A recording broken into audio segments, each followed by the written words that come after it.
सज्जनपुर नाम का एक छोटा सा खूबसूरत गांव था। वहाँ माधव नाम का एक किसान रहता था।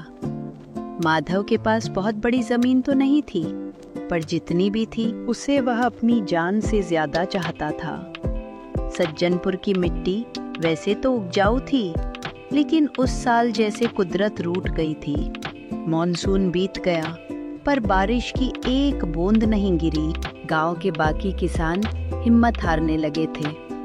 सज्जनपुर के चौपाल पर चर्चा होने लगी कि अब खेती छोड़कर शहर जाकर मजदूरी करनी पड़ेगी। लेकिन माधव का दिल यह मानने को तैयार नहीं था।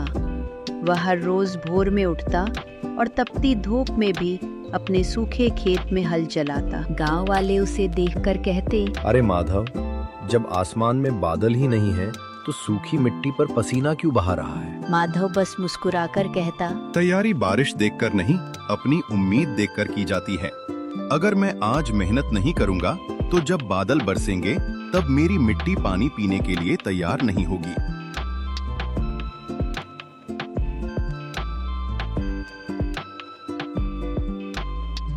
माधव ने हार मानने के बजाय अपने खेत के कोने में एक पुराना सूखा कुआं और गहरा खोदना शुरू किया।